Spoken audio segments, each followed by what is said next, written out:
السلام عليكم ورحمة الله تعالى وبركاته وعنا ونكسن دمانتين داوديال ملك صدافة عالم كاد كشوفتان هالكن واتيفيق عالم جيستي في حرمت دحاء مقالة تشتيقة أخير وحلا سوقار هذا نسوق بيتنا وروح وقت حاضر كان سوقار ديجان كي دلك جوديسة أنا سيتو سيد سعيد دون هذا بيدمو أنا أحمد بران أحمد وحنا كمان نقول بدل دور كرون مدحوين عبد محمد عمر وكلنا لي الشيء وديال ضغمت كديجان كي أوصل بن لجيه شيء في تاريخ هاي دحمري دولة ديجان كصومالية إثيوبيا دولة ديجان كأورميا waxaa tabar loo fir dhammaan xirfadlayaasha ka howlgala hagaha mashruuca BSNB jaamacadaha walqidda iyo arsi ayaa wada daraasado kala duwan oo ay si wada jir ah u ogaanayaan waxa keenay inay isdhimaan haraha waaweyn ee Zawai daawadayaal qodobadaasi waxay hayaan qodobada ugu darkorona iminkana u diyaar garooba qodobadan iyo kuwa kala dhameystiran faahfaahintooda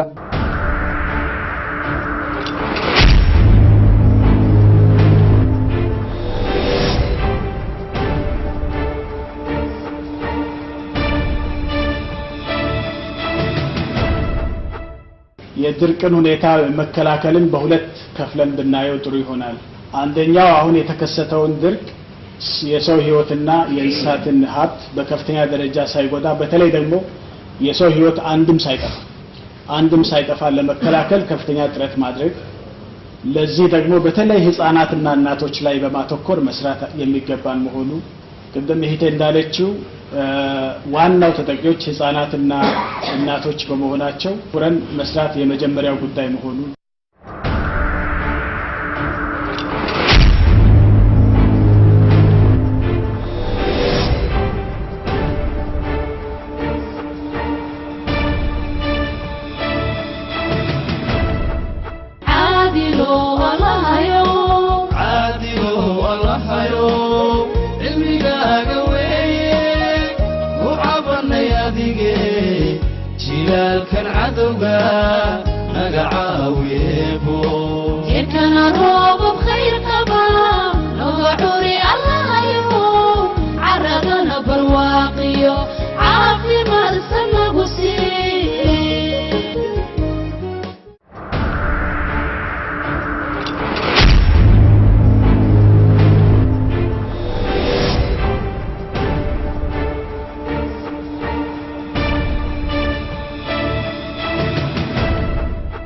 hagaag daawadayaal isoonada wanaagsan mar kale haatana ku soo dhawaada qodobadii oo dhameystiran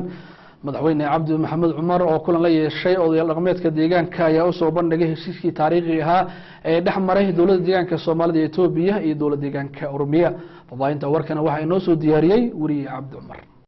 madaxweynaha deegaanka Soomaalida Itoobiya madaxweyne Cabdi Maxamuud Umar oo kulan la yeeshay odayaal dhaqameedka deegaanka ayaa waxa uu madaxweynuhu faahfaahin ka siiyay wax garadkan deegaanka heshiiskii dhexmaray deegaanka Soomaalida iyo deegaanka Oromada kaasoo xal waara u noqonaya soo afjaridda khilaafaadkii ku saleysnaa suhdimaha ay wadaagaan labada dowlad deegaan heshiiskaasina ay si wada jira u saxeexeen madaxweynaha deegaanka Soomaalida Itoobiya madaxweyne Cabdi Maxamuud Umar iyo madaxweynaha deegaanka Oromada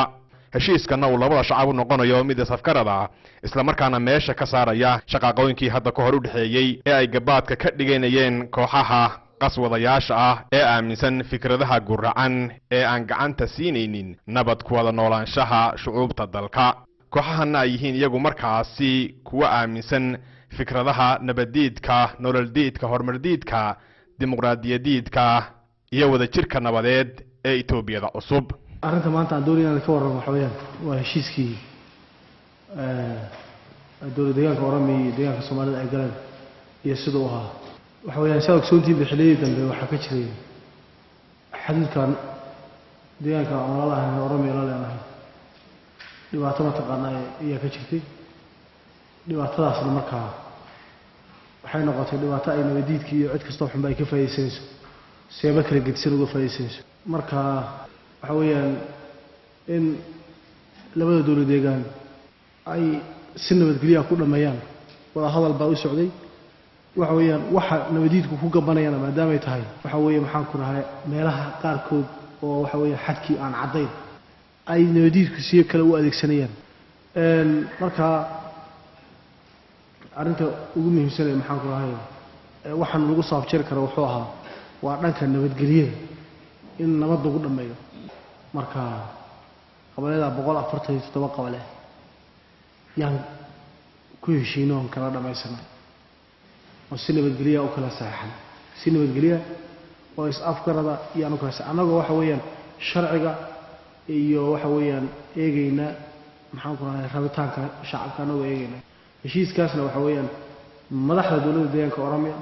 iyo waxa weeyaan dowladda deegaankeenuba waxay ka muujiyeen doorkii kaga aadanaya maamulnimo ay ka muujiyeen in waxa weeyaan si nabadgelyo lagu dhameeyo madaxweyne Cabdi Maxamuud Umar ayaa tilmaamay in heshiiskan uu yahay mid mug weyn u leh labada deegaan maadaama uu yahay mid u horseedaya labada shacab ee walaalaha ah nabad waarta taasina ay ka go'an tahay hirgelintiisa labada dawlad deegaan iyo labada shacabba heshiiskana waan qaadanada waxa weeyaan waa heshiis labada dhinac faa'iido heshiis labaduba ay wada faa'iideen oo nabadgelyadii iyo dhaqaalihii iyo dadka walaalaha wada noolaashahooda heshiiska faa'iidadiisa waxa weeye marka la win-win solution marka la waxa weeye oo Oromia la gaarnay waxa weeyaan koow waxa weeye maxaa ku labada dhinacba heshiiskani faa'iido u yahay 100% labada dhinacba nabadgelyo u yahay labada dhinacba dhaqaalaha uu kor u qaadaya heshiiskani iyo isdhexgalka bulshada walaalaha ah ayuu maxaa ku rahay wax ka taraya heshiiskani wuxuu wax ka tiri xumadii siyaasadeed ee halkan anaale ayuu ka tiri heshiiskaasuna mid xadidaya ma dadku inay isku gudbaan dadku iyagoo walaala ah ay maxaan ku rahay isku gudbi heshiiskani heshiis shacabka labada qabale labada maamul ee degmooyinka labada gobol labada deegaan dawladda federaalku ay heshiis u hayeen booha una dhamaaday dhankooda odayaal dhaqameedka deegaanka ayaa si weyn u soo dhaweeyay heshiiskan ay gaadheen labada dawlad deegaan maadaama uu yahay mid xal waara u horseedaya labada shacab ee walaalaha ah ee wadaaga ah heshiiskana uu yahay mid ku salaysan ka shaqaynta danaha labada shacab ee dhinaca nabad iyo caana ku wada noolaanshaha iyo ka wada shaqaynta horumarkaba maanta talaabada dawladda federaalku qaaday iyo labada xukuumadood waa mid danta Itoobiya iyo danta labada shacab ku salaysan waxaanu u taageersanahay 200% aragtida aad qaadateen waanu taageersanahay waa nabadgelyada guuleysatay waa dimuqraadiyadda guuleysatay wada dhalashada guuleysatay taana inaanu gaarsiino dadka yaga oo aanu ka dhaadhicinana waanu ballan qaadaynaa waxaan halkan hambalyo aan weligeed hore loo arag uga jeedinayaa dawladda Itoobiya iyo labada madaxweynaha iyaga barakaysan mudane Cabdi Maxamuud Umar iyo madaxweynaha walaalaha iyaga Oromia ayaan halkan hambalyo uga jeedinaynaa hambalyadaas waa mid taariikhi weey waxaan leenahay waa guul taariikhi ah oo u soo hoyatay deegaanka Soomaalida Itoobiya u soo hoyatay walaalaha iyaga Oromia u soo hoyatay guud ahaanba dalka Itoobiya baan leenahay arintan shacabkeegana waxaan gaarsiinaynaa nabadda iyo naxariista iyo horumarka iyo nabadgelyada aad u soo saxeexdeen aad iyo aad baad mahadsantihiin aad iyo aad baan kuugu mahad celinaynaa hawsha weyn ee aad soo qabatay arrintan waxay arrin muddo dheer cakirnayd alxamdulillah maanta haddii hawshii soo afjarantay oo aad soo dhamaysay aad iyo aad baan kuugu mahad celinaynaa madaxweyne heshiiska aad noo soo bandhigtay ee nabadgelyada ee la soo qaatay sida aad noogu soo dhigtay ayaan u qaadanay nabadgelyadana cid walba danbay u tahay waan qaadanay waan ka aqbalnay meel walba oo in la gaarsiiyo loo baahan yahay inaan gaarsiino ayaan ballanteeda ka qaadaynaa kulankan ayaa waxa uu daba joogaa heshiiskii ay dhawaan wada gaadheen deegaanka Soomaalida Itoobiya iyo deegaanka Oromada oo lagu soo afjarayo khilaafaadkii dhinaca xuduudimaha ee labada deegaan xal waarana u noqonaya labada shacab ee walaalaha ah waxaa tababar loo furay dhammaan xirfadlayaasha ka howlgala hagaha mashruuca BSMB sida faahfaahinta warkan inagu soo diyaariyay wariye Cabdirasaaq Ibraahim Daaja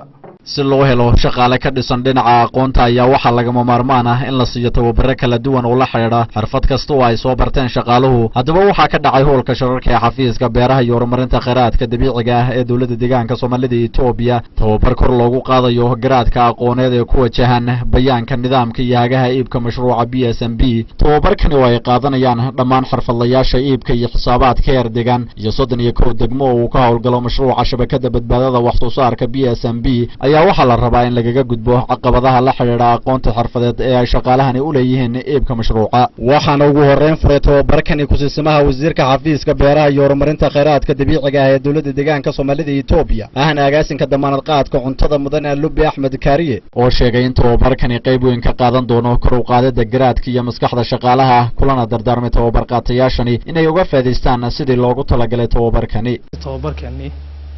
kaasoo socon doona muddo 4 beri ah tababarkaasoo ku saabsanaan doona yani qaabka yani ama habka iibka mashruuca hagaha mashruuca BSMB si ay shaqaalaha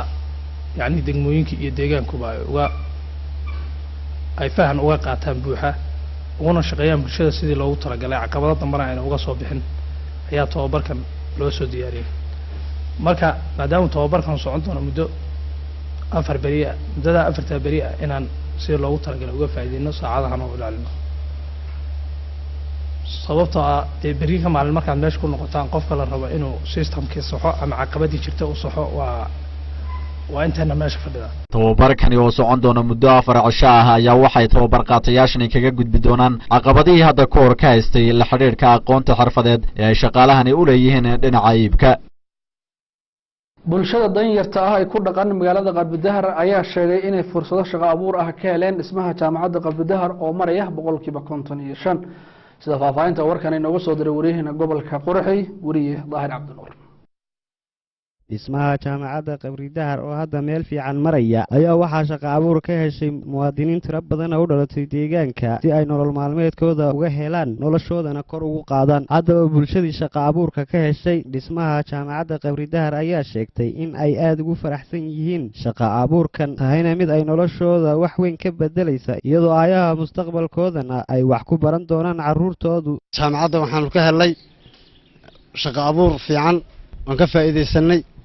shaqaale dad fara badan oo awal hore aan shaqo haynin ayaa shaqo ka helay waxaan ahay inuu qaybtan birtaan ka shaqeeya farsamo yaqaan baan hadda ahay carruurtaan ka beelanaa mustaqbalka waxaan doonaynaa carruurtanadu in ay wax ku barato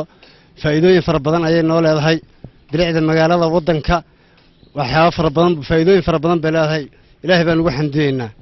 shaqo abuur baan ka helay fiican carruurtanadaan ku korsanaa bulkeedkaasaan waraabinaa marka alxamdulilah shaqo fiican baan ka helay waan shaqaysanaa carruurtanada waan ku korsanay raasmaalka dambana waxaan rajaynaynaa inay carruurtanada wax ku barato dowladdanada iyo dowlad deegaanka iyo madaxweynaha Cabdi Maxamed Cumar baan ugu mahad celinaynaa allahna noo daayo camal la'aan baan marka hore hadda alxamdulilah shukr rabbil caalamiin waan ku fiicnaanay meeshan muruqmaalka aan ka shaqeeyo oo jaamacadda qayb ka mid ah oo reerka iyo wax walbaba aan ku biisho alxamdulilah shukr rabbil caalamiin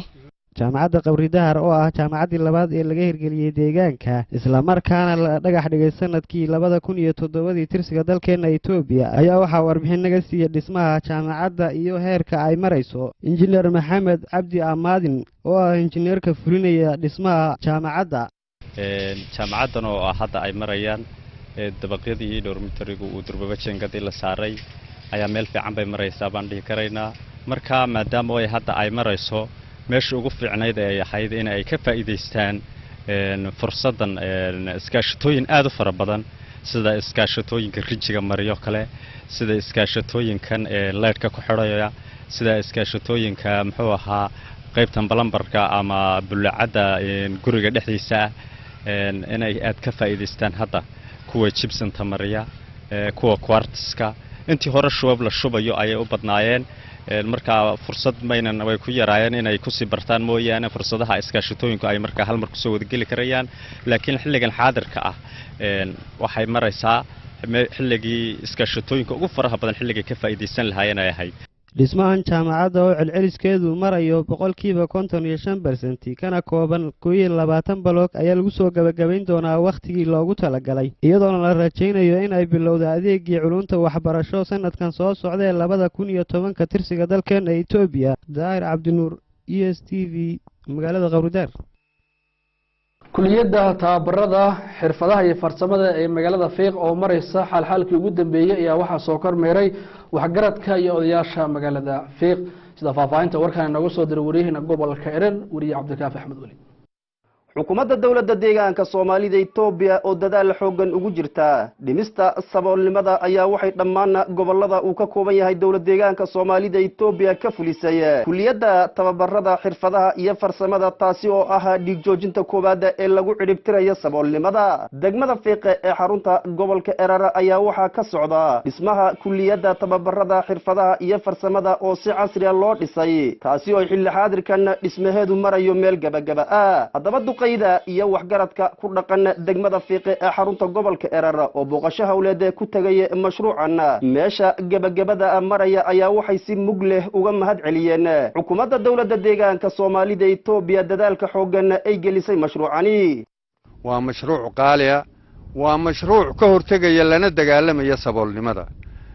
waxaan rajaynayaa inuu wax badan ku soo biiriyo degmadan xirfado badan oo kala gooniya inuu ku soo biiriyo saboolnimada inuu maaragtay boqolkiiba boqol inuu dhimo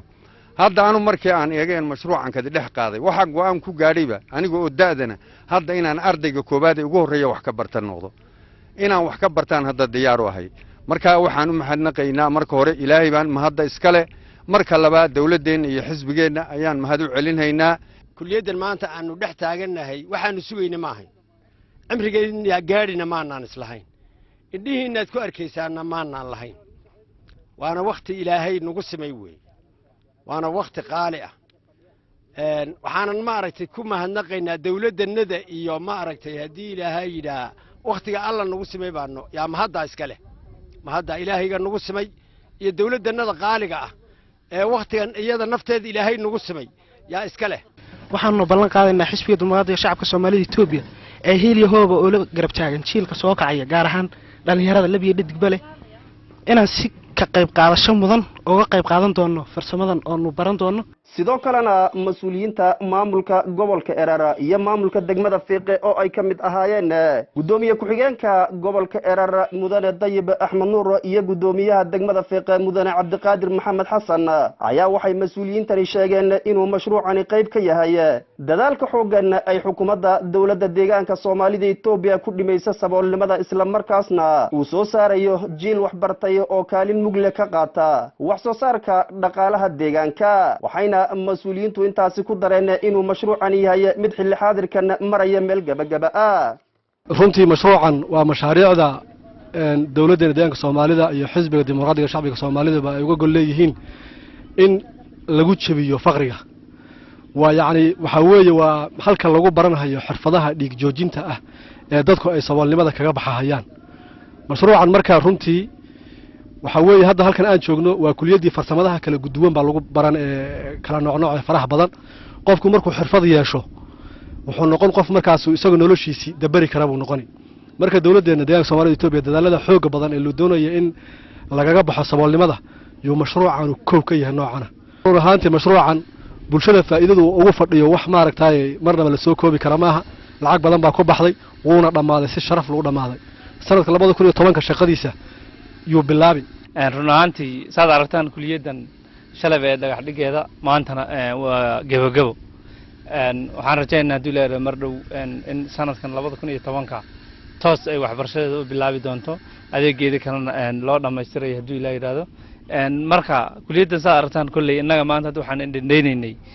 ilaa maalintii la bilaabay ilaa maanta waxaan la soconaa heerkay marayso tayadeeda iyo qaabka loo wado iyo qaabka looga shaqeynayaan mar walba la soconay annagoo mas'uuliyiin heer gobol heer degmo isugu jirnay odayaashii waxgaradkii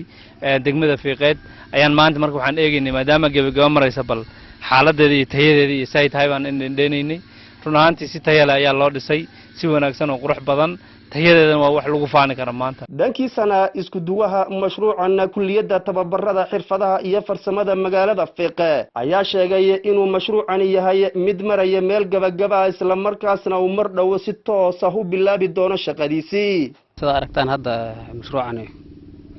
wuxuu marayaa gabagabo meeshii ugu dambeysay xaalkii baa haray marka insha Allah shaqadiisu bilaabi doona hadda wax ka dambeeya waxa mashruuc lagaga maarmi doona kulliyadan dhammaan baahida loo qabay xagga xirfadaha kala duwan dhamaantood sida dhismaha oo kale halkan aan taaganahay waa dhismaha kulliyadda xirfadaha iyo farsamada magaalada Fiiqe oo dhismaheedu marayo meel gabagaba dhismahan oo ah mid si casri ah loo dhisay ayaa wuxuu noqon doonaa mid adeeg ku fansiya bulshada ku dhaqan degmooyinka gobollada erar iyo nogob waxa uuna dhismahani qayb ka yahay mashaariicaha waaweyn ee xukuumadda dowladda deegaanka soomaalida Itoobiya ka wado